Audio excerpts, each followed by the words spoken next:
Esto es La Entrevista con Raúl Valladares. Los señalamientos mutuos entre el excoordinador general de la Alianza de Oposición contra la Dictadura, Manuel Zelaya, con el excandidato presidencial Salvador Nasralla, constituyen el escenario anticipado de la ruptura interna de la coalición contraria al gobierno en funciones. En declaraciones exclusivas para el foro La Entrevista que transmite Canal 11, Zelaya, coordinador de la alianza, reveló que los excandidatos presidenciales Salvador Nasralla y Luis Zelaya le pidieron al representante de la ONU, Igor Garafuli, que convocara un diálogo en el cual estuviera el gobierno. El exgobernante señaló que Igor Garafuli le dijo: "A mí me habló Salvador Nasralla y Luis Zelaya para que convocara al gobierno y son ellos dos quienes han convocado al gobierno a través mío". Nasralla dijo hoy que lo expresado por Manuel Zelaya es cierto, pero que a su vez a él se le informó que Mel y sus representantes han estado negociando con Jo desde enero.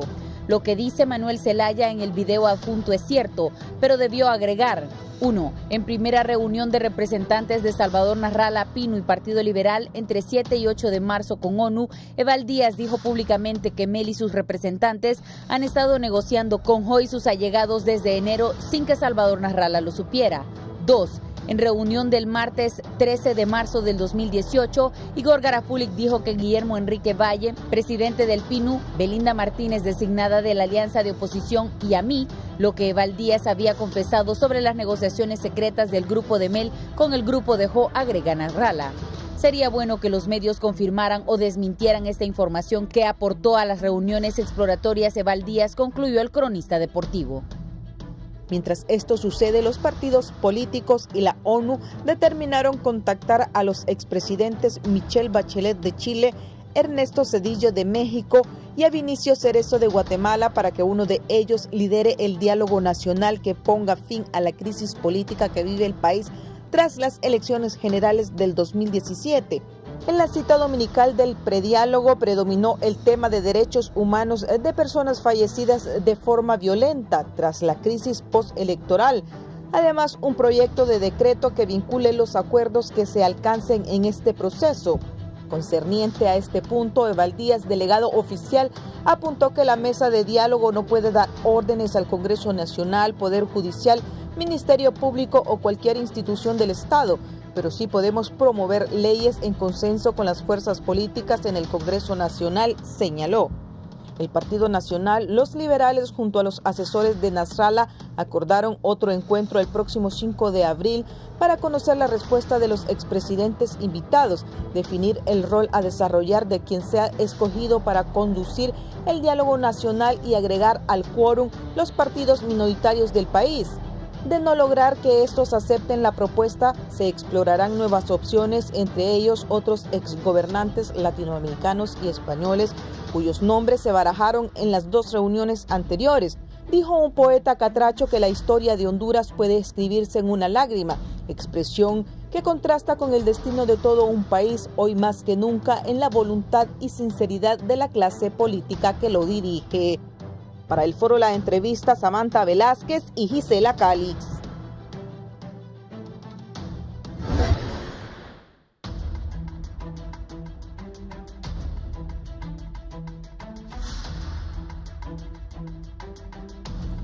Buenos días, Honduras y el mundo. Gracias por estar con la entrevista de Canal 11. Nos acompaña el abogado Juan Carlos Barrientos. Abogado, bienvenido. Gracias, Raúl. Buenos días. Ayer aquí en la entrevista el expresidente Zelaya dijo de que fue Salvador Nasralla y Luis Zelaya quienes fueron a pedir diálogo con el gobierno, que así comenzó esto y ha generado una polémica. ¿Cómo analiza, abogado Barrientos, usted lo que está ocurriendo con este diálogo, lo que ha dicho Manuel Zelaya Rosales, lo que ha dicho Salvador Nasralla en las últimas horas? Raúl, yo creo que nosotros debemos de pensar siempre cuál es el origen de esta crisis política y hacia ello ver la finalidad de un diálogo. Yo creo que el origen de esta crisis política, y yo siento que la mayoría de las personas así lo comprenden, es la no aceptación del resultado electoral. La oposición alega que hubo fraude, el manejo que se hizo del escrutinio de votos da como resultado que la gente hable de que hubo fraude electoral, que no se respetaron las tendencias. El tema viene circulando fuertemente y el asunto es que cuando se tiene que probar si efectivamente hubo fraude, empiezan los problemas porque la misión observadora de la OEA en ningún momento se atrevió a hablar de que hubo fraude electoral. Las declaraciones de Almagro vinieron todavía a reactivar más la crisis porque hablaba a título personal, porque nunca hubo una reunión de la Asamblea General de la OEA de que había que repetir el proceso electoral. Luego la misión europea manifestando de que habían tenido a la vista las actas. Recordemos que se pedían las actas, no llegaban con ellas, al día siguiente volvían otra vez a pedir las actas, finalmente se sumaron otros observadores de la sociedad civil y el caso es que nunca aparecieron las actas y nunca se logró probar fehacientemente la existencia de un fraude. Sin embargo, eso quedó latente en la mente de la gente y al día de hoy eso origina la crisis porque no quieren aceptar el resultado electoral, no quieren aceptar la declaratoria que hizo el Tribunal Supremo Electoral y esta condición genera protestas en las calles, pero protestas que poco a poco han ido menguando, se han ido debilitando, ya no tienen la misma intensidad que tenían antes, con el componente de que ha habido infiltraciones de vándalos, de delincuentes, que han quemado negocios, asaltado negocios, han dañado propiedad privada y lógicamente las personas de bien, los buenos ciudadanos, estas cosas no las vemos con buenos ojos. Entonces, todo este panorama da como resultado de que para que verdaderamente haya una buena gobernanza dentro del Estado, es necesario que las partes que están descontentas, que las partes que están inconformes, se sienten a dialogar, pero yo siempre he sostenido que este diálogo tiene que ser un diálogo de tipo político, porque la crisis es política. Equivocadamente el gobierno al inicio empezó con unos diálogos con sectores campesinos, sectores obreros, sectores magisteriales, y la gente vio esto como un remedio de diálogo porque está bien que se dialogue con diversos sectores productivos dentro del país, con la empresa privada, con los grupos organizados, pero repito, este problema es un problema de carácter político y debe dársele un enfoque precisamente de carácter político. ¿Quiénes deben estar en el diálogo? ¿Quiénes deberían de ser los actores? Yo creo, Raúl, que deberían de ser hondureños nada más.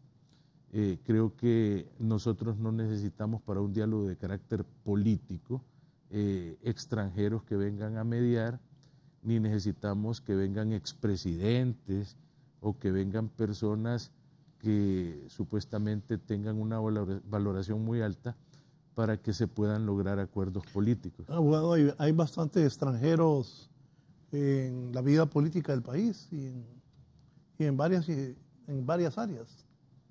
Mire, si usted analiza, existe una tremenda descalificación a todo el hondureño. Si usted no trae de afuera a una persona, vea por ejemplo en el tema del combate contra la corrupción, no había la posibilidad de potenciar las instituciones que nosotros tenemos como el Ministerio Público o el mismo Poder Judicial o la Policía de Investigación y tuvimos que traer de parte de la OEA una misión de acompañamiento para luchar contra la corrupción.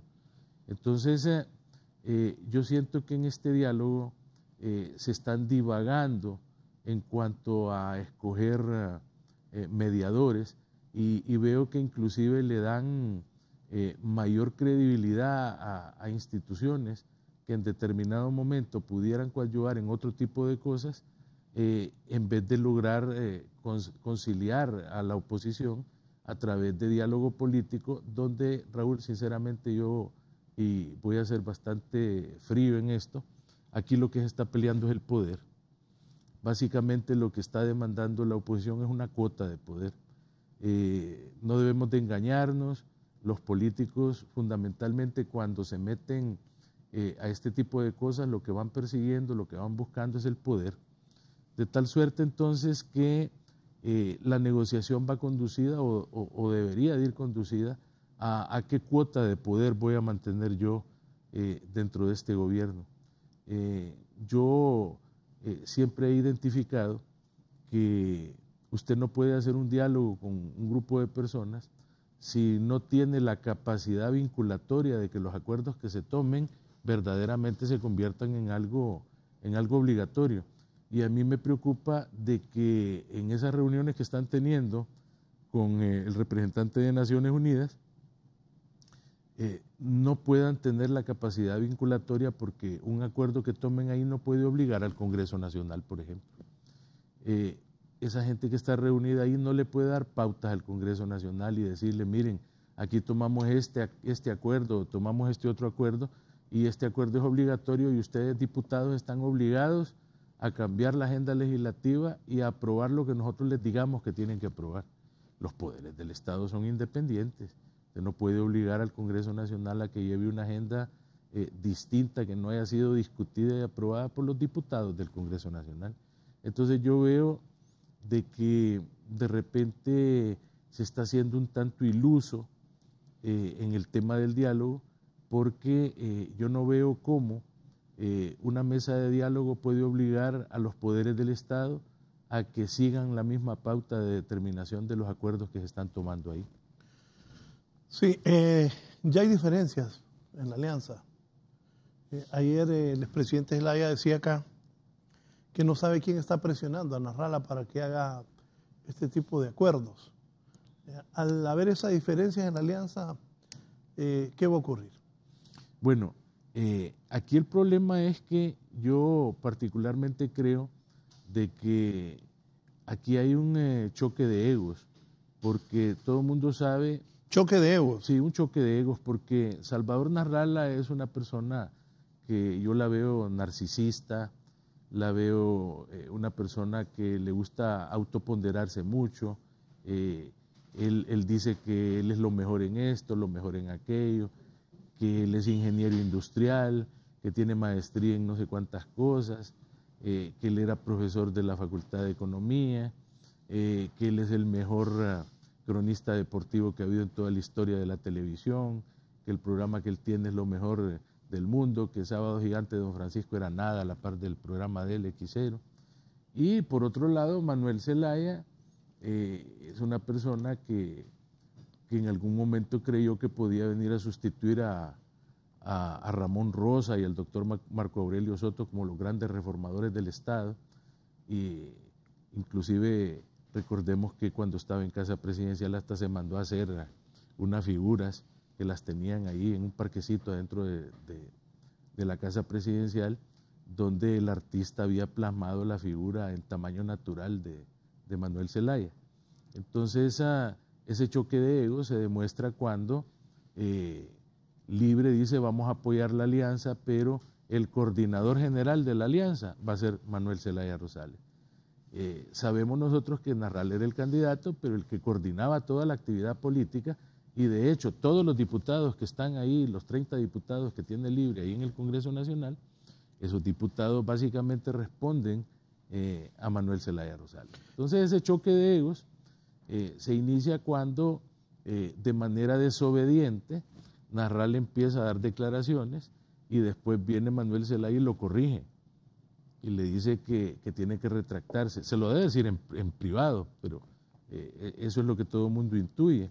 Recuerde cuando firmó aquel pacto con la misión de la OEA, donde se comprometía de que iban a respetar los resultados que se dieran, y después dijo que la firma de él no valía, que no aceptaba que lo que él había firmado. Entonces, desde ahí, desde la campaña política, nosotros vemos de que se produce una situación en la que Nasrallah dice una cosa, Manuel Zelaya dice otra, y esa confrontación ha venido arrastrándose a lo largo de la campaña. Así que a mí no me extraña de que ahora Nasrallah diga una cosa, porque yo escuché declaraciones de él donde le decía a un grupo de sus seguidores en la calle de que él no pensaba estar 4 años en la calle, que definitivamente debía de buscársele una solución porque esto no podía pasar de manera completamente indefinida en el tema de la protesta. Los de Libre no aceptan eso. Mire, a raíz de que Narrala está participando en el diálogo con Tito Mejía y con el señor García, Tony García, ha habido una andanada de ataques de parte de todos los sectores de Libre, inclusive Xiomara Castro dijo, a mí no me representan. Yo inclusive, y es cierto, me sacrifiqué renunciando a mi campaña, a mi candidatura presidencial por apoyarlo, y él ha renunciado a todos los principios de la alianza de oposición y está participando en ese diálogo. Definitivamente, yo siempre he creído de que esta es una alianza del diente al labio, porque si Narrala no va a cumplir con las instrucciones que le dé Manuel Zelaya y va a tratar de actuar de manera independiente, va a tener el rechazo fundamental de la gente de Libre. La gente de Libre nunca va a aceptar y habemos personas que creemos que en esta última campaña electoral el que realmente concitó el apoyo para la lucha contra la reelección fue Salvador Narrala. Yo creo que en esa sumatoria de votos Libre fue el que menos aportó. Yo calculo que deben haber tenido entre 400 y 500 mil votos. El resto de votos son de gente que realmente creía que Narrala era la persona que podía representar la lucha anticorrupción y este desgaste de Libre fue el que motivó precisamente para que buscaran a Narrala como un oxígeno fresco que le permitiera a él levantar la figura de Libre. ¿Y la posición del ingeniero Luis Zelaya? Bueno, mire, Luis Zelaya al principio se negaba al diálogo, decía que no iba a participar, que no se iba a sentar en la mesa con dictadores, pero poco a poco fue cambiando de actitud, fue cambiando al punto de decir de que ahora sí participa porque lo está coordinando Naciones Unidas y que fue lo que él solicitó originalmente, y que los acuerdos que se tomen ahí tienen que ser de carácter obligatorio y eso es lo que permite la apertura. Pero si usted ve, él no está participando, él está mandando ahí a representantes, está mandando a Octavio Pineda, a Maribel Espinosa y a Quiquito Ortiz y creo que a Eduardo Martel también, que son los asesores de él, los asesores permanentes que él tiene para la toma de cualquier decisión ahí dentro del Partido Liberal. Entonces yo siento que Luis más bien participando en este diálogo para él es ganancia, porque recuerde que él quedó en tercer lugar y después de una vapuleada de esa naturaleza, que lo tomen en cuenta más bien en un diálogo y que no estén teniendo los resquemores que tienen con otros partidos, como por ejemplo el PINU, que no lo querían admitir, o los partidos de oposición como UD, como la DC, que no les permiten participar. Para Luis es una tremenda ganancia esta participación. Bien, voy a hacer una pausa. Un momento, ya está con nosotros el ministro de Gobernación y Justicia, el ministro Leonel Ayala. Una pausa y continuamos también con el abogado Juan Carlos Barrientos. Gracias a Ban Rural, el amigo que te ayuda a crecer.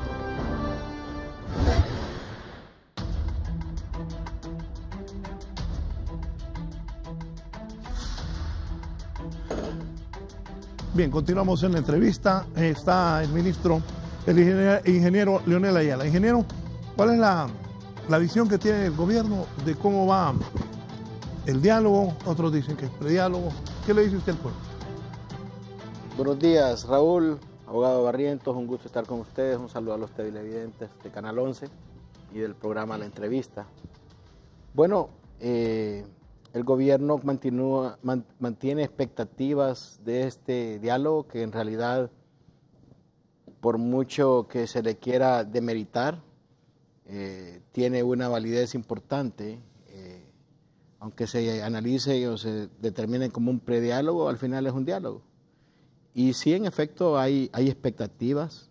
Se está participando con la mayor voluntad política posible, aún entendiendo que la iniciativa siempre ha estado ahí y la voluntad política del gobierno y del presidente Hernández Alvarado ha sido permanente de tener acercamientos, de hacer propuestas coherentes, de firmar documentos inclusive ante Organización de Estados Americanos y aún de firmar cualquier tipo de compromiso para poder viabilizar los acercamientos y las conclusiones importantes del proceso electoral, se ha hecho con la mayor voluntad posible. Lo que hemos hecho en esta ronda de acercamientos, que es producto de lo que hizo la misión exploradora, ha sido ir definiendo algunos temas, como ser los alcances, la agenda, los objetivos, aún la metodología, cualquier proceso que haya que analizarse, dentro de un contexto que sea un ambiente de confianza. Nosotros hemos propiciado que haya ambiente ahí, que está la representación del Partido de Innovación y Unidad, que tiene la representación los delegados de Salvador Narrala y 4 representantes del Partido Liberal de Honduras. Por la otra parte, el Partido Nacional, que tiene 3 representantes, y el gobierno, que tiene 2 representantes. Y ahí hemos estado avanzando en algunos puntos y nos hemos podido poner de acuerdo en algunos de ellos. Todavía hace falta definir los alcances de este tema al que se refieren en relación a la vinculación que tenga el diálogo con el sistema legislativo, con el sistema de la incidencia del Poder Ejecutivo, del Poder Judicial o del Ministerio Público, porque no hemos determinado el tipo de vinculación que puede haber en los órganos y las instituciones del Estado.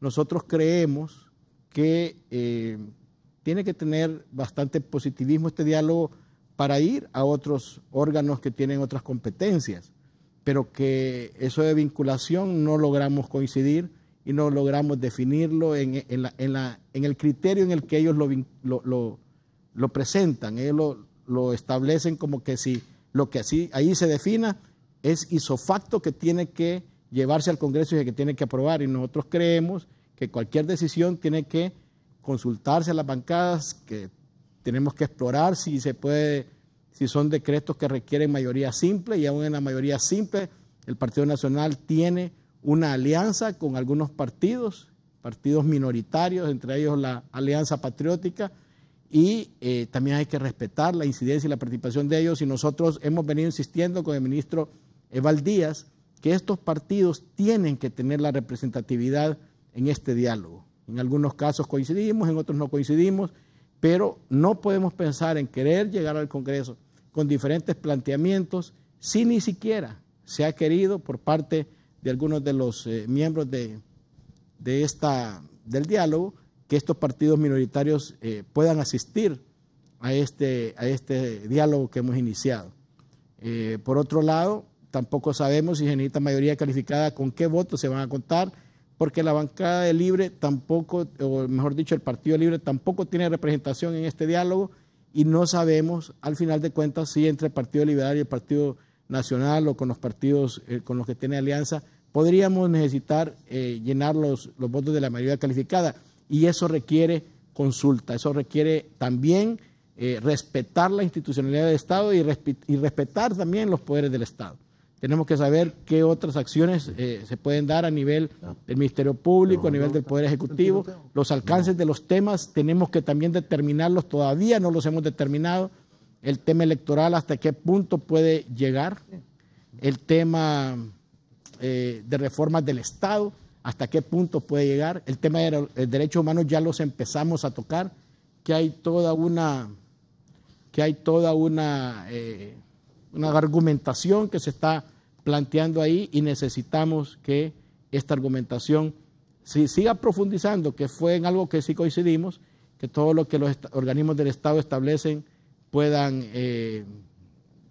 hasta cierto punto, ampliarse y acompañarse por unas figuras que no tienen que ser ideologizadas, eso lo dejamos bien claro, que tienen que ser personas con una dimensión muy sensata, muy imparcial, que puedan acompañar lo que la Comisión Interinstitucional del Gobierno ha venido haciendo en todos los procesos de investigación de los afectados por los problemas postelectorales. Sí, antes de pasar al abogado Barrientos, que al inicio hablaba de los 2 temas que el ministro Leonel Ayala acaba de mencionar, hay un nuevo tiroteo en los Estados Unidos, esta vez en Maryland. Tendremos en un momento las imágenes y detalles con nuestro compañero Marlon Reyes. Usted hablaba al inicio de cómo inició el diálogo, quiénes fueron convocados y también de la vinculación con el Congreso Nacional de lo que el diálogo puede surgir desde el diálogo. Sí, es que yo en primer lugar creo que aquí han equivocado los caminos, porque este diálogo pudo haber funcionado muy bien cuando estaba fresca la situación de la crisis. Ahorita eso ha ido decreciendo, el ánimo de las personas ha ido bajando, el interés que pudiera haber tenido este asunto desde que Juan Orlando fue formalmente declarado presidente por el Tribunal Electoral y desde que tomó posesión en el Estadio Nacional el 27 de enero del presente año, desde ese momento se ha enfriado todo el asunto. Y yo siento que presentar demandas de tipo ingenuo, porque yo he escuchado decir a Salvador Narrala que dice que si los diálogos y los acuerdos son vinculantes y ahí se toma la determinación de que él ganó las elecciones, inmediatamente Juan Orlando Hernández tendrá que entregarle el poder de la nación. Y a mí me gusta ser pragmático y me gusta ser serio. Yo creo que estas son ingenuidades políticas. Yo no me imagino a Juan Orlando entregándole el poder porque en una mesa de diálogo la gente está tomando en determinado momento alguna situación por el estilo. Por otro lado, yo creo en la independencia de los poderes del Estado y yo no veo de qué manera se puede obligar al Congreso Nacional a que la pauta legislativa se la dicten otros desde una mesa de diálogo. Por otro lado, recordemos que Mel Zelaya no está participando en el diálogo, a él le interesa más estar en la calle, le interesa más prolongar la crisis, porque en esa misma medida él puede después ir moldeando las exigencias de cuotas de poder que le va a exigir al gobernante. No descartemos que todas estas luchas no son por Honduras, ni son tampoco por el desarrollo del país. Esas son luchas de políticos para tratar de alcanzar cuotas de poder. ¿Qué es lo que me van a dar a mí ahí dentro del contexto del diálogo? Entonces, a mí se me ocurre de que dentro de estas negociaciones básicamente lo más importante es la ley electoral. Y para que usted pueda reformar la ley electoral, usted necesita mayoría calificada de 86 diputados. El Partido Nacional, aún con la alianza que tiene con los partidos minoritarios, no alcanza los 86 votos. Aquí necesariamente va a tener que tomarse en consideración algunos diputados de Libre para que puedan participar en esas reformas electorales. Y como aquí vamos en una regresión en materia electoral, resulta de que primero en el Tribunal Nacional de Elecciones estaban representados todos los partidos políticos, más un representante de la Corte Suprema para que quedaran siempre en número impar. Después decidieron que para que se mejorara y fortaleciera la democracia había que despolitizar el tribunal y había que sacar a los partidos políticos del tribunal. Lo convierten en un Tribunal Supremo Electoral, reforman la Constitución y deciden que únicamente van a participar 3 magistrados que se supone que van a ser totalmente apolíticos. Y ahora están pretendiendo meter a Libre con un representante, que esa ha sido la lucha permanente que tuvieron en los 4 años pasados, y yo siento que para allá es donde en determinado momento deberían de ir las negociaciones, a reformar la ley electoral, a reformar el Tribunal Supremo Electoral y la manera de cómo está integrado el tribunal, porque, repito, aquí se trata de mover el tablero de ajedrez para ir acomodando piezas políticas dentro de un juego de lucha de obtener cuotas de poder. Sí, ¿qué piensa de eso? Algo que nos preocupa a nosotros es que a lo interno de esta alianza de oposición han empezado a tener diferencias y han empezado a hablar lenguajes diferentes. Hay uno que no reconoce el diálogo, hay otro que tiene a sus delegados en el diálogo, por otro lado hay otro partido ahí, el PINU, que una de sus delegadas se retiró en el último diálogo que tuvimos. Entonces no logramos entender la voluntad política que hay para ese diálogo. Entonces, ¿hasta qué punto ese acercamiento que estamos teniendo, ellos mismos van a refrendarlo? Porque no conocemos los alcances a los que quieren llegar, porque se han entretenido a buscar la vinculación de este diálogo con la legitimidad de la administración pública, y es algo que no lo podemos nosotros comprometer. No podemos llegar a esos niveles porque no es un órgano supranacional, ¿verdad? Por encima del Congreso y por encima del Poder Ejecutivo. Nosotros solamente estamos ahí para acercar los argumentos y cuando se dé el verdadero diálogo entre la figura política de Luis Zelaya, la figura política del candidato presidencial Salvador Narrala y la figura política del señor presidente Juan Orlando Hernández, ellos son los que van a definir todo. Lo que pasa es que Salvador Narrala, que fue el candidato, llegó con una fuerza electoral o con una base electoral o partidaria que no era de ningún partido de él, sino que fue un candidato prestado. Bueno, él llegó sin partido. Llegó sin partido, entonces ahora se queda sin partido, tiene 3 delegados, entonces no sabemos qué pasa con esa representatividad ahí y están teniendo diferencias. Entonces eso también genera desconfianza a lo interno de ese diálogo. Ellos mismos la están propiciando. La pregunta es, ¿cómo pueden aspirar a grandes cosas si no se logran poner de acuerdo? Sí. Pero esa respuesta no la podemos contestar nosotros. El gobierno no se las puede contestar. Tienen que ver ellos cómo lo hacen. Yo lo que digo es, si usted va a un diálogo, usted va con un objetivo. Usted va a un diálogo y dice, bueno, aquí traigo mis demandas, mis pretensiones son estas. Entonces la pregunta es, ¿cuál puede ser la pretensión de la gente que asiste al diálogo? Borrar la realidad de que Juan Orlando Hernández, nos guste o no nos guste, ya fue electo presidente de la República, con reconocimiento de parte de la comunidad internacional. Podemos borrar esa realidad, podemos a nivel de un diálogo cambiar esa realidad política. Yo creo que no la podemos cambiar. Entonces, ¿qué es lo que voy a pedir yo en un diálogo? Voy a pedir que se reformen las leyes dentro del Estado. Sí, pero ¿cuáles leyes quiero que se reformen? La ley electoral. Voy a pedir una segunda vuelta, voy a pedir que se cambie totalmente la integración de las mesas receptoras de votos y de repente usted ve que la gente de la Unión Europea, la señora Marisa Matías dijo de que debía de fortalecerse la presencia de los partidos políticos en la mesa electoral receptora de votos. Entonces, son criterios y visiones encontradas donde nosotros tenemos que tratar de verificar cuál es el interés o cuál puede ser la intención de la gente que participe en el diálogo. De repente no hay una claridad de conceptos porque yo no he escuchado a ninguno de los participantes del diálogo decir de manera concreta qué es lo que están dialogando ahí, en qué asuntos es que pretenden ponerse de acuerdo, cómo pretenden vincular los acuerdos que ahí tomen con toma de decisiones en el plano legislativo, donde hay una multivariedad de partidos políticos que de repente no están todavía poniéndose de acuerdo en temas como este. En el periodo anterior pasamos 4 años tratando de poner de acuerdo a 3 partidos políticos, al Libre, al Partido Nacional y al Partido Liberal, para reformar la ley electoral y no se produjo ninguna reforma política. La única petición que hubo de reforma política era incluir a un representante de Libre en el Tribunal Supremo Electoral. Entonces, de repente, nosotros estamos perdiendo la posibilidad de que se pudiera llegar a un arreglo político porque la efervescencia política que trajo como consecuencia la no aceptación del resultado electoral ya pasó. Yo siento que se ha ido diluyendo y cada día que pasa la gente se está enfrascando en sus actividades diarias, a la gente le repudia que hayan marchas donde la gente se ve obstaculizada en desarrollar sus actividades diarias. Ya nada ni nadie cambia que el gobierno que preside Juan Orlando es el gobierno. Eso nadie lo puede cambiar. Y yo no creo que Juan Orlando Hernández sea tan ingenuo de entregar el poder.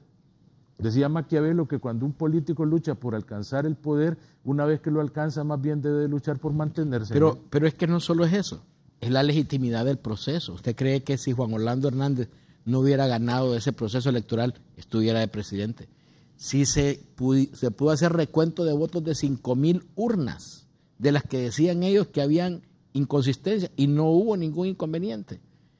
Lo que pasa es que vamos a reconocer, y nosotros lo hemos planteado en este diálogo, que los afectados para ser perjudicados en el fraude fue el Partido Nacional. Eso nosotros lo pudimos verificar, lo pudimos comprobar. A nosotros no nos contaron historias. Estuvimos en centros de votación y miramos las personas que estaban ahí y los que nos dijeron representantes nuestros que fueron intimidados por miembros que no eran seguidores de un partido, sino que tenían cierta vinculación con otros grupos. que no se identificaban, pero los intimidaban a que se salieran de la mesa. Y algunos de ellos se salieron, varios de ellos salieron. Hubo centros de votación que no llegaron por las amenazas antes de las elecciones, durante las elecciones y después de las elecciones. Todo ese corredor, Atlántida, Colón, Lloro, Cortés, es un corredor influenciado por ciertos sectores ligados a crimen organizado, y el Partido Nacional lo ha dicho, a maras o pandillas. Entonces nosotros tenemos esa situación que los afectados por un fraude fue el Partido Nacional. Y aún así, con todo y que supimos eso, estuvimos de frente hasta el recuento del último voto. Y ese es el tema, que se quería nuevamente engañar al pueblo a cierto nivel de la votación sin esperar el resultado total. Si se gana por la mitad más uno de los votos, no se gana porque en algún momento de los datos preliminares electorales se dé un dato que defina o que diga cómo va un candidato. No se gana con eso, se gana con el resultado total de los votos, de las actas, con eso se gana. Entonces, esto no podemos venir nosotros a argumentar de que no es legítimo el proceso. Juan Orlando Hernández está de presidente porque ganó legítimamente el proceso. No se hubiera permitido bajo ningún punto, si estas fueron las elecciones más observadas de la historia. Y le quiero decir algo referente al tema que mencionábamos de este diálogo, que está solicitando algo que tenemos que definir, que es lo vinculante del diálogo con el sistema electoral. Dice la misión exploratoria de Naciones Unidas. La misión exploratoria agradece la apertura y confianza expresadas por todos sus interlocutores en Honduras. La misión espera que las medidas propuestas puedan ayudar a los hondureños a recuperar la fe en sus instituciones y promover las reformas políticas necesarias dentro del marco de su Constitución y el respeto a los derechos humanos y el Estado de Derecho. Entonces, la Constitución de la República va a ser respetada en esto, porque en algún momento se quiso proponer que lo que se decida ahí va por encima de cualquier sistema que tengamos en el país, y que ahí se va a aprobar un decreto que va a ir directo a que sea aprobado en el Congreso. Nosotros no podemos hacer eso. Como mesa de diálogo no es viable tal situación. Tienen que ser las fuerzas representadas en el Congreso las que acepten. Nosotros ya de entrada podemos decirles a los mismos miembros que están en el diálogo que mientras no participemos con la Alianza Patriótica, que es acompañante de las decisiones del Congreso, no podríamos ni garantizar la mayoría simple. Y eso no lo han querido entender, no lo han querido aceptar, porque esa gente también quiere un espacio en el diálogo nacional. Entonces, es necesario abrirles ese espacio, y son las pláticas que están pendientes de concretizarlas. Sí. Voy a hacer un pequeño alto, vamos a ir a nuestro centro de noticias internacionales con mi compañero Marlon Reyes. Un tiroteo en una escuela secundaria en Maryland, Estados Unidos. Más violencia allá en los Estados Unidos. Adelante, Marlon Reyes.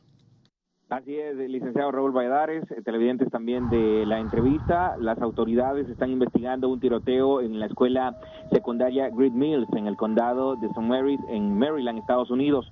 El incidente fue confirmado por la oficina del alguacil del condado. Ha habido un incidente en esta secundaria. Los padres, por favor, no vayan a la escuela, vayan a Leonardtown High School, escribió el alguacil a través de su cuenta en Twitter. El centro, en el que estudian aproximadamente 1.600 alumnos, se encuentra en este momento cerrado. El sistema de escuelas del condado indicó en su página web que el suceso está controlado, aunque no especificaron si hay heridos o víctimas mortales. Great Mills se encuentra a 60 millas, aproximadamente a unos 100 kilómetros al sureste de Washington, en Estados Unidos. Escuché que gente había sido disparada, declaró Jonathan Fries, un alumno de la escuela en la cadena de noticias CNN, quien se encontraba en el centro. Según indicó, la policía está recorriendo las aulas para asegurarse de que ya no hay peligro para los alumnos, aunque los agentes del FBI se encuentran en el lugar investigando lo que ha sucedido. Por ahora se desconoce, licenciados, quién es el autor del tiroteo y los motivos de este nuevo incidente con armas en un centro escolar. Lo cierto es que el gobernador de Maryland indicó que sus estudiantes, el personal de la escuela y los que respondieron al tiroteo están en las oraciones. Es lo que se ha mencionado y por supuesto es una noticia en desarrollo que estaremos ampliando. No se conoce si hay víctimas en este nuevo tiroteo, en este nuevo atentado en una escuela secundaria en Estados Unidos. Tampoco se sabe el nombre de la persona que habría sido el autor de la misma, y tampoco las causas. Por ahora es lo que se maneja a través de los medios internacionales, y que por supuesto también lo compartimos aquí en el foro. La entrevista estaremos ampliando en la emisión meridiano de 11 Noticias, licenciado. Bien, gracias a Marlon Reyes. Como dice Marlon, vamos a ampliar sobre este tiroteo en una escuela en Maryland al mediodía. A nombre de mi familia, en mi nombre y del Partido Alianza Patriótica, representado en el Congreso Nacional, expresamos nuestro sentido pésame al doctor Mauricio Oliva Herrera por el deceso de su hermano ocurrido anoche. Se informa que el sepelio del señor Víctor Armando Oliva Herrera será hoy martes a las 3:30 de la tarde en la ciudad de Choluteca. La vela es en San Miguel Arcángel, siempre en la ciudad de Choluteca. Repetimos, ha fallecido don Víctor Armando Oliva Herrera, hermano del presidente del Congreso, don Mauricio Oliva.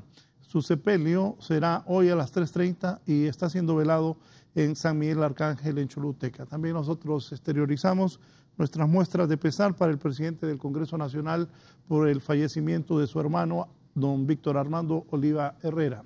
Con el permiso de la familia doliente, vamos a continuar.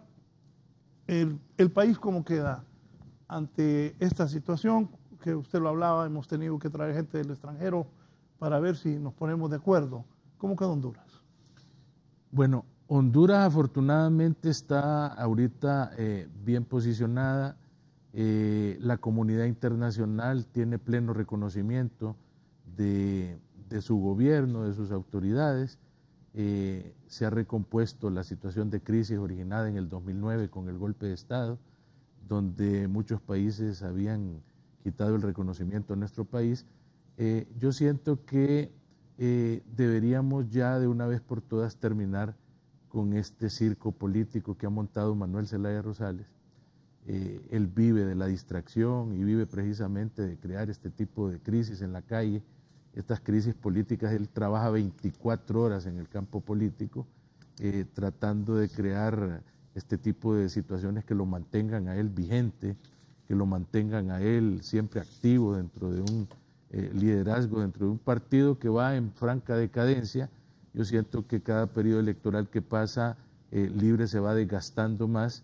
Solo son sectores radicales los que quedan ahí, y esa radicalización lógicamente responde muchas veces a intereses externos que se quieren confundir con luchas de país. Recordemos que ahorita él anduvo viajando, anduvo en Venezuela, anduvo en Brasil, anduvo en una reunión en México, y toda esta temática solamente me recuerda a mí al líder mexicano Andrés Manuel López Obrador, de que perdió 2 procesos electorales en México, y ahí en la Plaza del Zócalo, porque él era el regente de la Ciudad de México, le pusieron la banda presidencial, porque al día de hoy él sigue diciendo que él ganó las elecciones y que él es el presidente de México. Entonces, ¿puede ganar ahora? Ahora puede ganar, porque la tercera es la vencida. Puede, pero la expectativa todavía está ahí. Lo otro, Raúl, es que definitivamente yo coincido con que el ego de Nasrallah se había alimentado también con esta nueva proyección que tiene en el campo político. A él le encanta llegar a todos los lugares y que la gente lo salude y que le diga presidente, y que a Hiroshka le digan primera dama. Entonces él se insufla en su ego y él se siente... Mire cómo se sonríe el ministro. Él se siente como que Brad Pitt, ¿verdad? Disfrazado de Bill Clinton. Y ese ánimo que se le inyecta a él en su ego, claro, es bonito. Mire, hay gente que tiene mucho dinero, pero que no tiene esa veneración de las masas populares. Ya ve usted, por ejemplo, Clinton era un líder político en los Estados Unidos, Obama igual, pero ve usted, por ejemplo, que Donald Trump, que nunca había sido político, pero un hombre muy rico, millonario, necesitaba ansiosamente tener el poder. A Martinelli en Panamá, Sebastián Piñera en Chile, son millonarios que no ocupan más dinero, pero lo que quieren es eso, la veneración popular, que el imaginario del pueblo los vea como los grandes líderes, como los salvadores, como las personas que van a venir a cambiar totalmente Honduras. El Salvador así se siente, ¿verdad? Son emociones nuevas que él nunca había percibido, y ahora que las tiene, pues lógicamente él se siente como que anda en su salsa. Y precisamente por eso tiene este choque de egos con Manuel Zelaya, que realmente lo tiene cooptado, porque políticamente, como decíamos, Nasrallah no tiene partido, se lo dejó quitar de manera inocente por parte de Marlene Alvarenga, en vez de haber asumido con gallardía un proceso electoral interno cuando lo convocó el Tribunal Supremo Electoral, que prácticamente lo rogaron de que participara en el proceso interno, y él no quiso y de manera totalmente infantil se dejó quitar su partido político. Ahora, yo lo que creo que lo que debe de pasar en Honduras, Raúl, es que de una vez por todas le exijan a esta gente que digan qué es lo que quieren y que los desnuden ante el pueblo hondureño y les digan, mire, esta gente se ha reunido con nosotros y nos está pidiendo esto, esto y esto como cuotas de poder. Una vez que se haya negociado la cuota de poder, que para eso no ocupamos extranjeros ni mediadores de ninguna parte del mundo, ni ocupamos que venga Mujica, ni Bachelet, ni que venga Uribe, ni que venga nadie, porque aquí puede venir el papi y siempre lo van a descalificar, es necesario que ya este circo político se termine, Raúl, y que de una vez por todas los políticos se sienten a ver qué es lo que quieren, para que de esa manera se pueda ya dedicar el gobierno a su labor principal, que es gobernar en pro de todos los hondureños. El tema aquí, Raúl y abogado Barrientos, es que ha habido irresponsabilidad en esto. La oposición política ha sido irresponsable, porque quisieron manipular un proceso electoral para acomodarlo a su conveniencia, generando una confusión nacional y propiciando violencia, porque sus manifestaciones en muchos casos no fueron pacíficas. Aquí tengo yo el informe que presentó en este diálogo el Ministerio de Derechos Humanos. 15.000 millones de lempiras en pérdidas, reporta COEP. Y se han perdido 20.000 empleos. Muchos de esos casos de muerte se sucedieron por esas manifestaciones, donde impidieron la libre locomoción, donde limitaron las libertades de movilización, donde algunos recibieron amenazas a muerte, ciudadanos que fueron intimidados y amenazados, otros fueron asesinados, policías que fueron, 3 policías hay asesinados por estas cosas, hay 73 heridos, y eso no lo sabe la población. Estamos hablando que es algo increíble para los hondureños que hemos sido pacíficos. ¿Y dónde se propicia? En hacer un llamado a las calles de forma irresponsable, solo para continuar quizás con un show o quizás con una crisis, pero los hondureños han sido golpeados, nuestros propios compatriotas. Entonces el gobierno tiene una situación que tiene que garantizar los derechos humanos, no solamente de los manifestantes, sino de los que perjudican los manifestantes cuando tienen posturas violentas. Porque eso, cuando un manifestante tiene una acción violenta, lo que hace es cometer un delito, y usted sabe muy bien, abogado. Por eso es que muchos están privados de libertad, o algunos están privados de libertad. Obviamente no todos, otros en realidad puede ser que estrictamente por el tema político, pero eso es lo que está revisando todo este comité interinstitucional y que lo va a acompañar, y en eso sí nos pusimos de acuerdo, unos notables en el tema de derechos humanos para hacer un acompañamiento de todos estos procesos que ya se iniciaron las investigaciones. Algo que ha generado polémica en las últimas horas es lo que dijo ayer Manuel Zelaya Rosales acá. Él dijo que el señor Garafuli le manifestó públicamente que fue el ingeniero Salvador Narrala y el ingeniero Luis Zelaya los que le pidieron que consiguiera iniciar el diálogo con el gobierno, que no fue el gobierno, sino Narrala y Zelaya, los que pidieron al señor Garafuli que buscara acercar al diálogo con el gobierno. ¿Qué piensa de eso?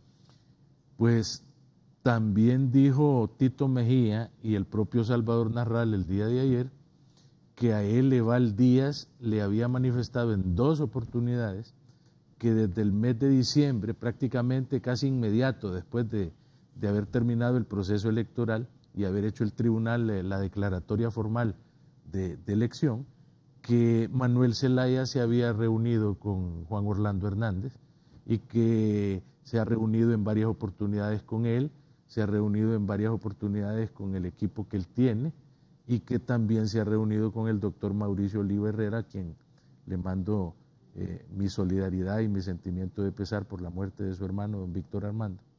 Entonces, como usted puede ver, los políticos de la alianza no son sinceros ni entre ellos mismos, porque el uno le juega la vuelta al otro y se va a reunir de escondidas con el gobernante, y el otro anda propiciando que lo inviten a diálogos, porque recuerde que Luis Zelaya al principio decía que jamás iba a sentar en un diálogo, que en ningún momento él consideraba de que eso era apropiado, porque la realidad de que Juan Orlando había ganado con fraude era una realidad ineluctable, que era algo que no podía en manera alguna ocultarse.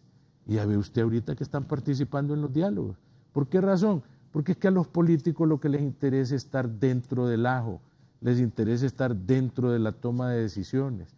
Si no los invitan, entonces inventan figuras en las cuales ellos solitos andan convocándose, o andan convocando a gente para diálogos, o andan tratando de ver de qué manera hacen introducciones para lograr estar siempre metidos donde está la negociación política, porque yo repito, esas negociaciones que están promoviendo ahí no han llegado todavía al punto principal. Yo quiero saber cuál va a ser el punto medular de esa mesa de diálogo, qué es lo que le van a pedir como vinculante al gobierno, qué es lo que le van a pedir al Congreso Nacional que apruebe, qué tipo de estrategias van a seguir para lograr menguar y finalmente terminar con esta crisis.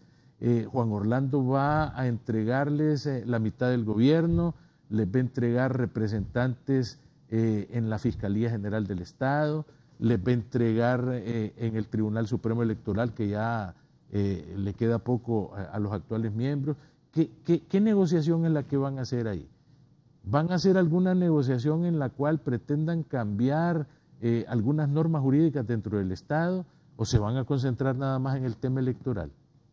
¿Van a aprobar el voto electrónico, o van a cambiar la mesa electoral, la van a volver ciudadana?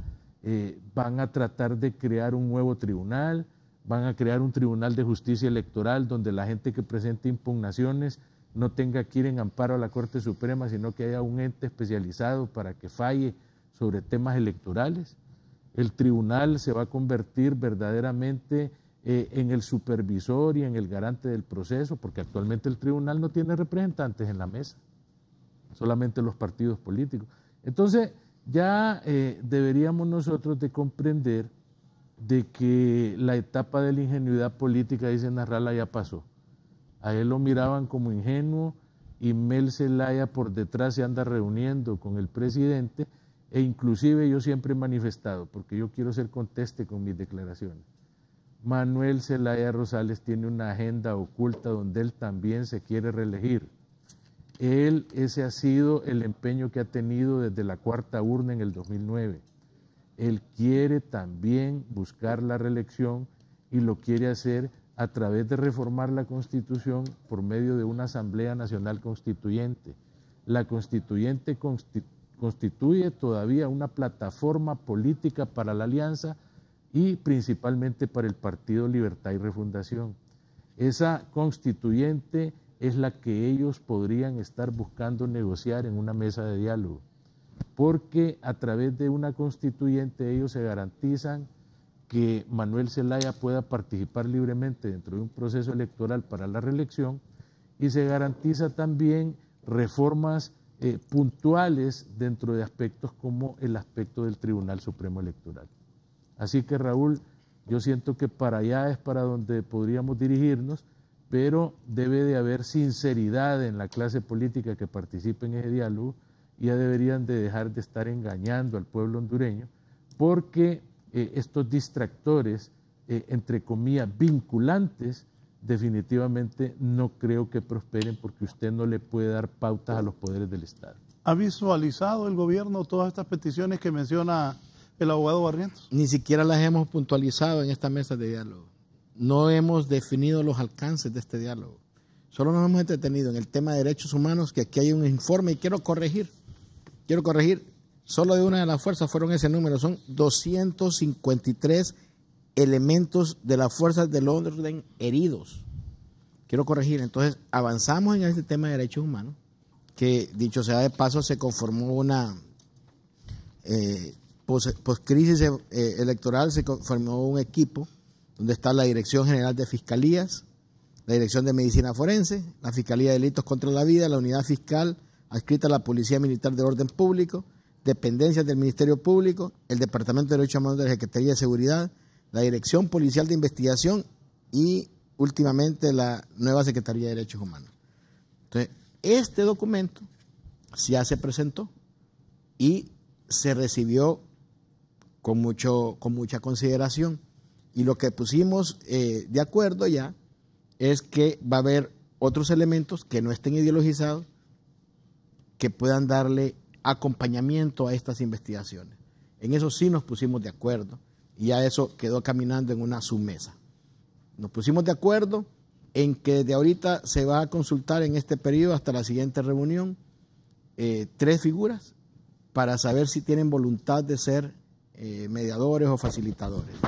Vinicio Cerezo, también la expresidenta Bachelet y Zedillo, expresidente mexicano.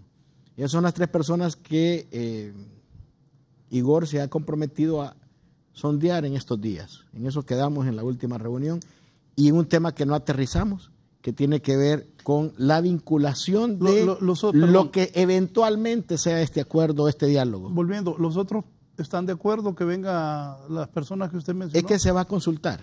En estos días se va a consultarles a ellos si estarían dispuestos. Si están dispuestos, entonces vamos a llegar por aclamación a un nombre. Pero todavía no hemos definido lo que hablaba el abogado Juan Carlos, de los alcances de esto, que en la parte de la reforma del Estado se puede tratar en este diálogo, que en la parte político-electoral se puede tratar. No se ha mencionado nada de eso. Y allá los derechos humanos ya lo tenemos evacuado. Pero mientras no tengamos en realidad una presencia clara, genuina, no con agendas ocultas, como usted ha dicho, Raúl, sino con algo sobre la mesa real, genuino, no podemos definir a dónde quieren llegar. Entonces, hasta el momento no han podido ver esos alcances porque se empeñan en que se garantice la vinculación de esta mesa con la institucionalidad del Estado. Y no podemos hacerlo. No lo podemos hacer. Podemos manifestar buena voluntad, podemos manifestar un deseo de que sea de estricto cumplimiento lo acordado una vez que las fuerzas acepten lo que se acuerde, pero no que el documento en sí de ese diálogo va a llegar y decir aprueben esto. No podemos definir eso. Sí. Voy a hacer una pausa, en un momento continúo con mis invitados de esta mañana, el ministro Leonel Ayala y el abogado Juan Carlos Barrientos.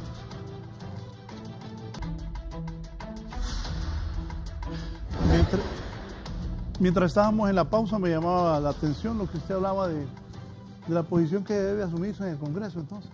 Sí, es que yo veo que ahí en esa mesa de diálogo están como distrayéndose en cosas que realmente no son de importancia trascendental para efectos de la crisis política, porque yo tengo entendido que en Honduras está el alto comisionado de los derechos humanos de Naciones Unidas y hay veedores de Naciones Unidas donde cíclicamente están presentándose informes del resultado del avance en el respeto de los derechos humanos. Aquí nosotros tenemos un comisionado de los derechos humanos a nivel constitucional y recientemente el gobierno ha implementado una Secretaría Especial de Derechos Humanos para la verificación del tema. Entonces yo creo que esos temas de derechos humanos no deben de tratarse en esa mesa de diálogo, porque repito, ya hay bastantes instancias para eso. Siento que ahí se están diluyendo y se están distrayendo en eso. Si nosotros queremos ser prácticos y realmente tomar el toro por los cuernos, pero ya de una manera clara y evidente, deberíamos mejor de trasladar ese diálogo al Congreso Nacional, que es donde se toman las decisiones trascendentales en materia legislativa. Y ahí en el Congreso Nacional poner de acuerdo a las diferentes bancadas de los partidos políticos a efecto de producir la reforma formal que se pretende para terminar con la crisis política. Pero estarse ahí, no quisiera utilizar esta palabra, pero la voy a tener que utilizar para que el pueblo hondureño comprenda mejor, estarse pajeando ahí en esa mesa de diálogo me parece a mí que aparte del desgaste, empezamos nosotros a notar que de repente lo que quieren es ir alargando esta situación y ahí nos van a mantener entretenidos hasta el mes de diciembre en discusiones baladíes y hasta cierto punto intrascendentes que no vienen a resolver la crisis política. Agarren el toro por los cuernos y váyanse al Congreso Nacional y en el Congreso Nacional empiecen a negociar. Vayan con el presidente Juan Orlando Hernández y empiecen a negociar con él de manera directa los temas trascendentales de gobierno que no implican reforma legislativa. Y de esa manera, Raúl, se va a terminar todo este sainete político. Ese ha sido lo que ellos han evitado, una plática con el presidente, porque ellos quieren manipular para no lograr llegar a sentarse ahí, y al final condicionan este diálogo y aparentemente lo quieren, pero aparentemente lo demoran, después que lo atrasan, que uno participa y que el otro no participa. Entonces no es coherente la oposición política de la última elección, y nosotros creemos que el pueblo se está cansando. Aunque el pueblo quiere diálogo, entonces están en un grave problema, porque si ellos no aceptan el diálogo, el pueblo lo va a ver como gente que en realidad lo único que quiere es hacer un show. Lo único que quiere es fastidiar en la vida a todo el mundo. Y ya esto es evidente. Tenemos encuestas de que arriba del 85% la gente quiere que ya se arregle esto y que se concluya este mismo diálogo que ha sido propuesto. Pero hay un punto que es de mucho respeto, que el esfuerzo que ha hecho Naciones Unidas hay que valorarlo. Y hay que agradecerles y hay que acompañarlos a ellos, porque ellos enviaron hasta una misión exploratoria y escucharon a todas, se dieron cuenta de una gran cantidad de cosas, como la denuncia que puso el gobierno de que hubo gente vinculada al crimen organizado, a policías depurados y aún a las maras o pandillas en todo el proceso electoral. Antes, que intimidaron a la gente del Partido Nacional, durante la elección a la gente en mesas, más que todo en el corredor de Atlántida, Colón, Lloro y Cortés, y después que también participaron en las manifestaciones. Ya no se podían considerar manifestaciones pacíficas y no manifestaciones violentas. Entonces ellos vinieron a participar, nosotros pusimos esa denuncia y a raíz de esto pues se ha instalado esta mesa de diálogo que nosotros queremos participar en todo lo posible. No hay que tampoco apresurarse, solo tenemos 3 sesiones, 3 reuniones de trabajo y obviamente puede continuar, pero sí respetando la responsabilidad que tienen los demás poderes del Estado. Y aquí lo establece en estas reflexiones que nos dejó la misión exploratoria, que se va a respetar la Constitución y el Estado de Derecho de Honduras. Lo vamos a respetar, no estamos aquí para desestimar ni ignorar nada de eso, y es algo que algunos miembros de este conversatorio han querido, que se pueda hacer algo supra con el diálogo, y eso no se va a poder. Eso es lo primero que no se va a permitir, porque aquí hay un Estado de Derecho. Se está perdiendo el tiempo y no se hace directo con el presidente. Yo siento que se está perdiendo el tiempo porque, si bien es cierto, Naciones Unidas tiene una oficina especializada para resolver este tipo de crisis con personas que están entrenadas y que están profesionalizadas para realizar este tipo de diálogo, pero yo siento que en Honduras no ocupamos mediadores extranjeros para resolver crisis políticas que perfectamente se pueden resolver dentro del Congreso Nacional y dentro del Gobierno de la República, donde los actores políticos tienen que sentarse, presentar sus demandas puntuales y decir de qué manera ellos creen que puede componerse la crisis política. Andar por las ramas estableciendo este tipo de instancias que realmente, ya lo dijo don Leonel Ayala ahorita, no van a cambiar la figura del Estado de Derecho, ni tampoco le van a tratar de imponer una agenda al Congreso Nacional o al mismo Gobierno de la República, confirma una vez más que estas instancias, Raúl, nada más vienen a crear dilatorias que poco a poco van produciendo desgaste del mismo diálogo, porque la gente ya está cansada de este tipo de situaciones. La gente lo que quiere es trabajar, la gente lo que quiere es que le permitan llevar el sustento a sus casas, y este tipo de situaciones pues ya poco a poco van cediendo, pero no dejan de causar una incomodidad dentro del pueblo hondureño. La realidad política de que Juan Orlando Hernández fue declarado presidente, esa realidad no la van a cambiar ni 100 mesas de diálogo. Esa situación ya debe de considerarse como página transcrita, como ya borrón y cuenta nueva. Eso ningún mediador va a venir a cambiarlo. Aquí puede venir Vladimir Putin de mediador y no van a cambiar esa realidad. Entonces, ¿qué es lo que debemos de cambiar? la forma de llevar a cabo procesos electorales, la forma de elegir Corte Suprema de Justicia, la forma de elegir fiscal general del Estado, que se le atribuye el Congreso, esas funciones son indelegables, pero se las atribuyen a juntas proponentes donde están contaminadas muchas veces por aspectos que tienen que ver con política. Ese tipo de cosas son las que deberíamos de estar analizando, porque en Honduras hay muchas cosas, Raúl, que hay que componer y deberíamos dedicarnos a ello, porque los tiempos pasan y las reformas al final nunca se terminan produciendo. Sí, me dice el abogado Marcio Zúñiga, muy atinadas las declaraciones del abogado Barrientos. Hoy estamos en 20 de marzo. De repente la gente se cansa, fuimos a elecciones en noviembre, pasó Navidad, ya la otra semana viene Semana Santa y seguimos en lo mismo. ¿Qué va a hacer el gobierno? No, es que el gobierno está trabajando en un sinnúmero de situaciones. Nosotros ya estamos trabajando en 3 tareas que el presidente de la República ha delegado, como ser comida en la mesa. Ya se está trabajando para que la producción del campo tenga acceso a tener en el hondureño esa disponibilidad para que venga barata a los comercios. Se está trabajando con recursos y con fondos para que los vendedores del mercado tengan sus propios lugares y puedan pagarlos con cuotas cómodas, y también puedan llegar hasta el productor del campo y traer a precio cómodo la comida, y que el productor produzca más con créditos accesibles. Ya se está trabajando en la tarea para la vivienda con un bono importantísimo del gobierno. Hay bonos hasta de 110,000 lempiras, 55,000 lempiras. Estamos hablando de una tasa del 8%, se está hablando de cuotas accesibles desde 2.200 lempiras hasta 4.000, dependiendo del valor de la casa y los grupos familiares. Entonces, ya hay otro plan. Nosotros no nos vamos a detener en estas cosas. El gobierno está trabajando en todo, en la organización de todo un esquema de trabajo de generación de empleo, de desarrollo económico. Hay pilares básicos. Crear Honduras una plataforma logística mundial. Se está trabajando en diferentes ideas.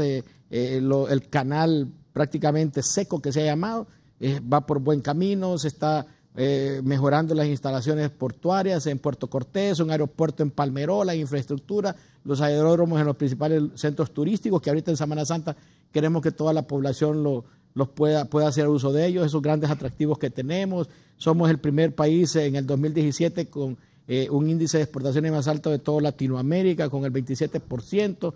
O sea, Honduras está orientado en lo que tiene que tener, no nos vamos a atrasar en estas cosas. Esto es un tema que se maneja ahí, que la oposición política está tratando de insistir en ello, pero el gobierno trabaja en todo lo que tiene que trabajar. Seguimos con buscar el acceso al crédito, han provisto ofreciendo productos extraordinarios, va a ser una banca de primer piso, es una decisión que ya está por ejecutarse en los próximos días.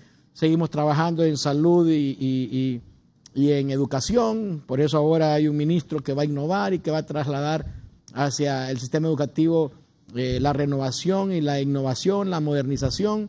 De igual forma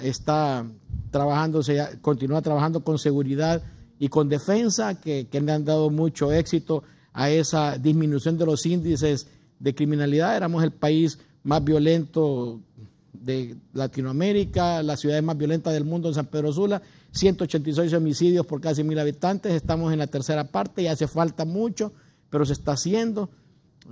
Por ejemplo, Carlos Vives, un cantautor colombiano, anduvo en las calles de San Pedro Sula con su bicicleta este sábado que pasó, invitando al mundo pues que San Pedro Sula y los hondureños vivimos un ambiente de paz. Todo este desprestigio que está queriendo hacer por este proceso electoral no lo vamos a aceptar. El país sigue en marcha, se sigue trabajando con todo el desarrollo de la imagen que tenemos en la economía hondureña y en las finanzas del Estado, que son sanas y hay credibilidad por los organismos de crédito internacional. Se continúa trabajando en la transparencia y en la lucha contra la corrupción. O sea, el país sigue su camino, los pilares están claros, la ruta está clara, el trabajo está definido, no nos vamos a entretener. Ya ahora continuamos con otros aspectos, el turismo, por ejemplo, ahorita ya hay un feriado para la próxima semana, toda la semana, el feriado de los empleados públicos. La ANDEP solicitó que se le cargara a vacaciones sus días lunes, martes y miércoles, y ya fue aceptado esa petición y podemos disponer los que trabajamos en el sector público para ir a generar comercio y turismo nacional, turismo interno, que el pequeño productor, que el microempresario, que el mediano empresario en su negocio pueda recibir a tanto turista y desarrollar la economía, un derrame de economía importante en el país. O sea, seguimos trabajando esto, no nos vamos a entretener por estas cosas, esto es un elemento más en la agenda. Sí. Para cerrar, tanto don Manuel Zelaya como otros miembros de Libre han dicho que ellos iban a continuar en las protestas en la calle. Esperamos que sean unas protestas pacíficas y que ellos van a continuar independientemente de lo que Salvador Narrala haya expresado. Abogado, sus conclusiones sobre esto, y también le escuché ahí una expresión, ¿cómo está el país? No, yo lo que decía era que me hubiera gustado que Carlos Vives se fuera en bicicleta a la Rivera Hernández, a la Planeta, que fuera allá a Choloma en bicicleta, ¿verdad? Pero pues afortunadamente solo pudo andar ahí en la parte del Boulevard Morazán, ahí en San Pedro Sula, que es la más bonita de San Pedro. Mis conclusiones, Raúl, mientras esta situación persista, al gobierno, como decía don Leonel Ayala, el gobierno continúa. Mientras más se alarguen estas cosas, más se va enfriando la protesta política, más se va diluyendo el tema, y eso al gobierno lógicamente le conviene.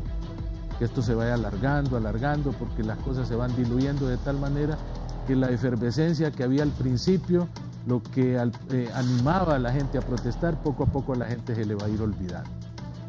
A Narrala vive, mientras no se resuelva, él vive bajo la ilusión de que él es el presidente de la República, que él ganó, él es el ídolo de las multitudes, él cuando anda en la calle todo el mundo se detiene para saludarlo, y esas cosas a él le fascinan, a él le gustan, a él le agradan sobremanera, y por ello puede continuar todavía esto de manera indefinida. Y a Mel, como le encanta la crisis, él va a vivir en la protesta popular, en la calle, tratando de revitalizar su figura política y tratando de renovar su partido de cara a un nuevo proceso electoral. Así que qué bueno que siga esa mesa de diálogo, ¿verdad? Porque así nos van a tener entretenidos hasta el mes de diciembre, y de repente en la próxima Semana Santa vamos a seguir ahí en la mesa de diálogo discutiendo temas ahí, del interés de la gente que participa. Y recuerde que la gente que participa ahí también le encanta andar en esas cosas, ¿verdad?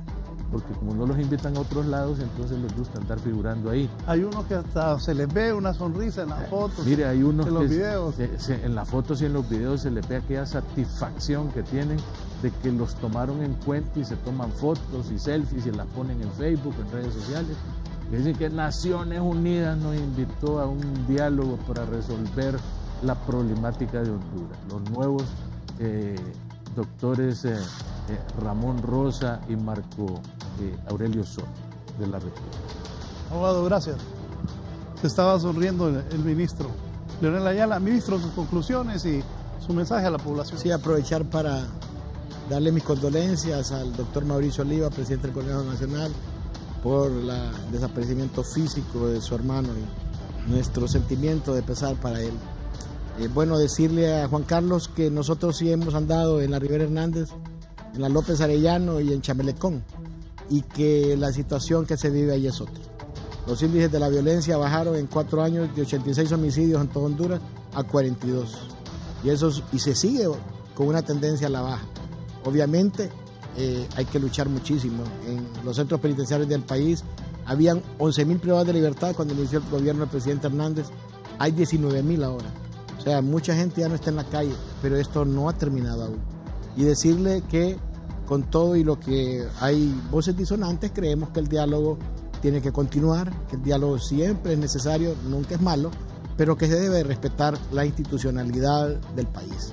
Y eso sí no lo vamos a permitir, que se desconozca la importancia que tienen los poderes del Estado y el Estado de Derecho que vivimos en Honduras.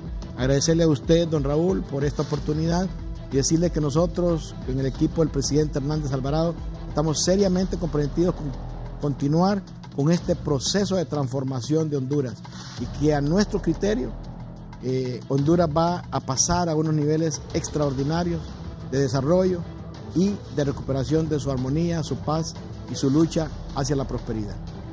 Ministro, mucho gusto. Muchas gracias. Gracias a ustedes por habernos permitido ingresar a sus hogares. Los invito a que continúen en sintonía de Canal 11. Que tengan un feliz martes. Este segmento fue presentado gracias a Ban Rural, el amigo que te ayuda a crecer.